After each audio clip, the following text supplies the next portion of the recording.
What is going on, guys? Wally here, and I'm gonna make a video just before I head over to the gym to try to turn little muscles into slightly bigger muscles in the epic struggle of my physique. But today I wanted to talk about a certain thing that's close to my heart, potentially close to your heart too, and it's about Destiny. And the question is, Destiny dead? Now I know that's like a clickbaity title and probably gonna get some hate for that, like, Wally, Destiny's not dead. But just hear me out, and I'm gonna go through some of the reasons why I think it's just not the same game anymore, and why I want it to survive, but I don't think it's going to. And I could be wrong, and I hope I am wrong, because I have a lot invested in the community, and what I do for the community, or at least try to do for the community. But in general, I think that Destiny has sort of lived its lifespan. So I'm just gonna go through a couple things that I think are the main reason why Destiny is not doing as well. First and foremost, it's holiday season, and a lot of the other major AAA titles have already launched. And Destiny's been out for over a year now, so when you try to compete against the likes of the new Call of Duty, Star Wars Battlefront, Fallout, anything else that may be coming out as well, it's a little bit difficult for Bungie to do that, especially the way they've been dishing out content. Now, not to say that the way they've dished out content is particularly poor, it's that it's not as good as other AAA titles. The DLC oftentimes feels incredibly lacking, and to be fair, and this is my personal opinion here, everything feels like a reskin. And I think it's because they reuse textures, they reuse the same environments way too much, they reuse the same mechanics, and unfortunately they don't provide anything really new. Iron Banner is not new. Trials of Osiris is one of the few things to come out that is relatively new. But anytime they introduce, say, a new raid or a new mechanic, it immediately goes limp in about a month. PoE is a pretty good example for this, the Dark Below, so on and so forth. So where in the mindset is Destiny dead? This continues to Twitch as well. When you look at Twitch, Destiny is no longer on the top 10 games. Sometimes it is, depends on who's streaming, but really that sort of dictates in my mind how popular a game is currently. So who's watching? And when Destiny falls below that top 10 game mark, it sort of enters the reigns of maybe Battlefield 4, Battlefield Hardline. Even Star Wars Battlefront has fallen below the top 10 games. And I work in the sort of the Twitch marketplace, the industry, for a living, and I have to look at these for case studies and for analysis and for information, and looking at who is watching or what the consumer base is watching is a pretty good way to determine if a game is not in its best state. But really, Destiny's been like this for a long time. It's not like this is anything new. I mean, the last DLC came out almost 3 to 4 months ago, give or take. And really, that DLC only introduced one new area. And you could say Phobos is technically a new area, but one throwaway map, not really a new area in my mind. As good and as beautiful as that map was, it's still nothing really new.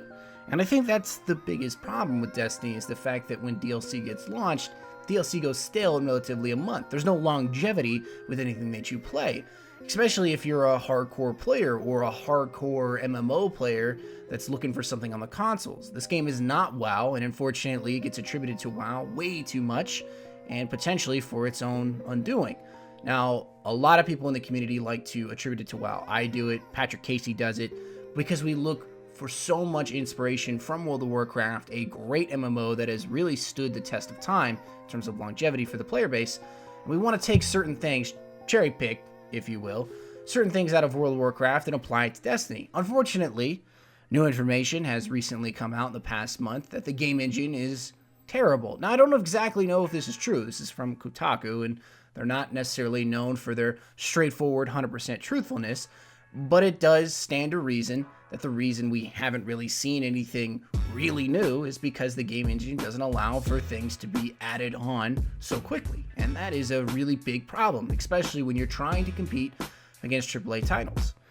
Now, the real takeaway here is, how are they going to change things for Destiny 2? And how do I hope they change things for Destiny 2?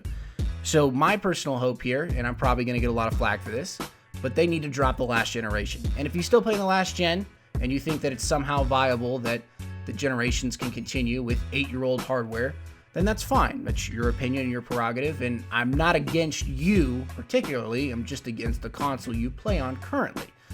The new generations, the current gen, are already on 4-year-old tech. It's nothing new in there. It has to be somewhat older so that you can afford it and I can afford it. or you just buy a PC and not play the certain console games. But not everyone wants to do that. Not everyone is affiliated with PC tech, and I'm looking at currently building my own computer, and it's daunting. I've never done it before, and I'd much rather just buy a console. So I understand the lure, really, of consoles, but I hope that they move towards current gen only and get rid of the last gen. But how does this move to, say, Destiny 2? What else could they do? Introducing a new engine? That would be incredibly difficult unless they were already working on it. So if Destiny 2 is working off the same engine as the original Destiny, and they're unable to continue to add content at a quick rate to keep up with other AAAs, or this sort of staleness of content, it's going to hurt them in the long run. And I think this is already true with the refer a friend policy. Now, the refer a friend stuff, this is nothing new. This has sort of been around in MMOs for a long time. World of Warcraft first introduced it, and I'm even pretty sure EverQuest did something prior to WoW, and Star Wars The Old Republic does something like it too, and it did it sometime around its original launch. So this stuff doesn't make sense to me, but I think it's very interesting that Bungie is launching it at sort of a point when there's nothing going on content-wise. And that sort of maybe is, again, sort of cherry picking. I might be a little biased here, but it could be their marketing team looking at the numbers and saying we're down. And again, this is one of those things that I have no idea if it's actually true. Maybe they just want to use refer a friend as an extra way to get content going. But the way I see it is you're at a stale point in content. They know they're losing players. They're probably hemorrhaging players to do the AAAs. How do they get it back? Well, they look at their loyal player base, the guys who play constantly, perhaps you, me, a bunch of the streamers out there, guys from the Planet Destiny community, so on. And they want to sort of supplement that loss by using them to sort of negotiate for new players to come on. And it's an effective strategy. Most of the people that are still playing are very loyal to the game and probably will continue to be loyal to them. At certain points, Bungie can do no wrong. Now, that's probably going above and beyond a little bit, and I don't think it's 100% true. But I think that to a certain extent, there are people that will not criticize the game that they love, will not say that there's anything wrong with it. And we know for some people that's absolutely not true, but for a lot of people still playing Destiny, they're still in that honeymoon period where absolutely nothing's wrong. And I'm not trying to draw people away from that. I'm not trying to say that there's a light at the end of the tunnel, you need to wake up and look at it. I'm saying that it's good to be hypercritical of the game you love, especially to the publisher like Bungie. Bungie is an interesting publisher. They don't seem to be as transparent about their actions as, say, other publishers. And again, I've worked with a couple people in the industry. I've had the opportunity to work with EA, and it's a lot different on the inside. I can tell you that these guys care unbelievably about their game. They care so much that they're willing to do almost anything to keep players playing it, whether that be refer a friend or the drip feed of content, or potentially it's just shelling out DLCs that have an abundance of reskins. Whatever it is, they care deeply. The problem is that the standard consumer doesn't see that. And I'm not trying to defend Destiny, because personally I want Destiny 2 already, and I want Destiny 1 to go away, because it's just not the game it could have been.